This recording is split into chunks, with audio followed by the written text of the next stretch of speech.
Last week was a huge week. We got all the windows in, and we were sealed in, but there was one other thing that we needed to get done to hold heat, and that was to insulate the framed basement walls. And we just had that contracted out because we don't own the equipment. Yeah, so it's nice to see the foam go in downstairs, completely sealed up the basement. The foam is really toxic while it's being sprayed, so we couldn't be in the building.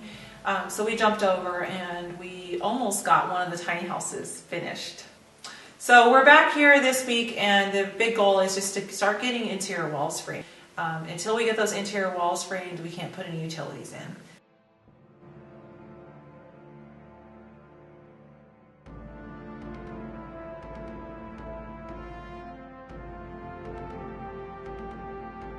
So we chalked lines on the subfloor where all the walls are going to go. These walls are a little bit different because they have a double bottom plate, because there's concrete going in there for a floor that's going to be poured throughout the whole house for radiant heat. I went ahead and cut two bottom plates and a top plate. So now I'm going to just lay out the wall and mark where the studs go. Now I need to know where my door comes into play. Door is centered right here. Chose to put in 30-inch doors, so the rough opening is going to be 32. So I'm going to use my square, mark all three at once, and I'll know where my studs need to go now.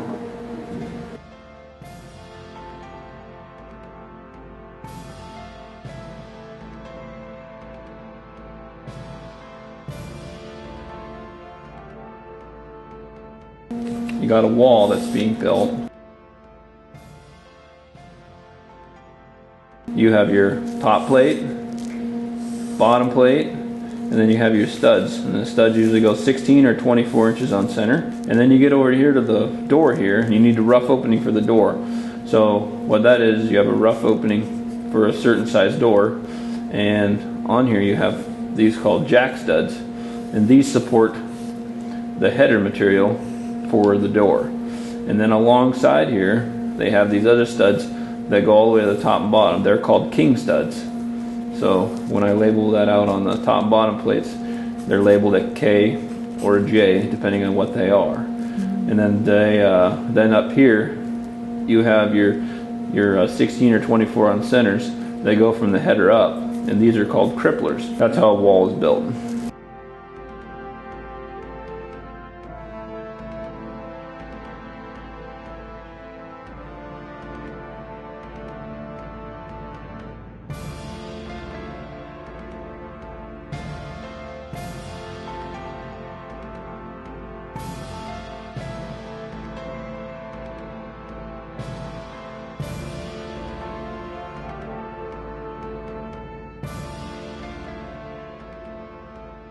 So now we got our first wall up, and that was a pretty simple one. So now I'm going to grab this other wall that we got laid out. Not much more complicated, but it just has a door. So this is how I make headers, 2x4 and one on top, pretty simple. A lot of guys just use a 4x4, but most of the time you got scraps laying around. The king and the jack, and they sit side by side, they get married up together.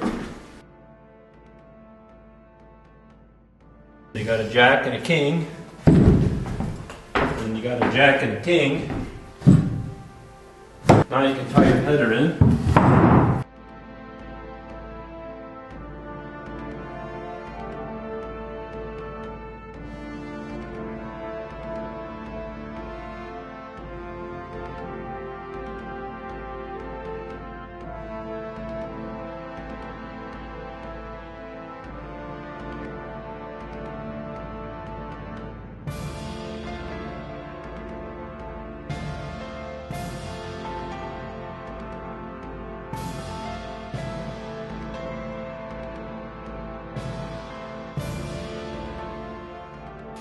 We're just going to keep trucking along. Hopefully next week we'll get to utilities. All in all, a big week for us getting a lot of stuff done, and hopefully this weather holds up because it's been pretty nice.